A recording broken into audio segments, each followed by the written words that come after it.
ரொம்பவே டேஸ்ட்டாக சாஃப்டாக உப்பு கொழுக்கட்டை எப்படி பண்ணலாம் பார்க்கலாம் வாங்க. அதுக்கு முன்னாடி நம்ம சேனலை சப்ஸ்கிரைப் பண்ணாதவங்க சப்ஸ்கிரைப் பண்ணிக்கோங்க. இன்றைக்கி நான் 1 கப் அளவு ரேஷன் புழுங்கலரிசி எடுத்திருக்கேன். நல்லா கழுவி 4 மணி நேரம் ஊற வைங்க. நல்லா ஊறினதுக்கப்புறம் மிக்ஸி ஜாரில் சேர்த்து அதுக்கு தேவையான உப்பையும் சேர்த்து கொரன்னு கட்டியாக அரைச்சிக்கோங்க. ரொம்ப தண்ணியாக அரைக்கக்கூடாது.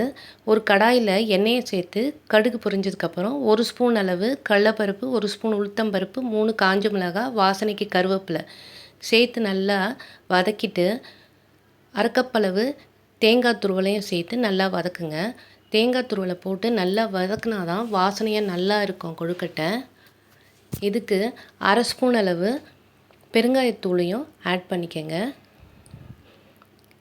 இப்போ நம்ம அரைச்சி வச்சுருக்கோம் இல்லையா, அந்த அரிசி மாவு அதையும் இதோட சேர்த்துக்கங்க.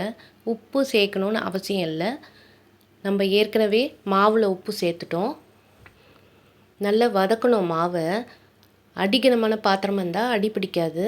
5 நிமிஷத்தில் அது தண்ணியெல்லாம் இழுத்து வதங்கிடும். பாருங்கள், கெட்டியாயிடுச்சு.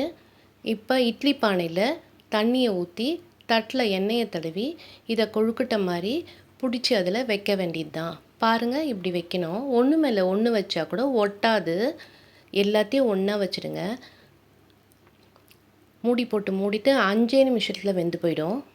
பாருங்கள், எவ்வளோ நல்லா வெந்துடுச்சு. இது ரொம்ப நல்லாயிருக்கும், டேஸ்ட்டாக இருக்கும். கண்டிப்பாக எல்லோரும் ப்ரிப்பேர் பண்ணி பார்த்துட்டு எப்படி இருக்குன்னு கமெண்ட்ஸ் பாக்ஸில் கமெண்ட்ஸ் பண்ணுங்கள், லைக் பண்ணுங்கள், ஷேர் பண்ணுங்கள். நம்ம சேனலில் சப்ஸ்கிரைப் பண்ணுங்கள்.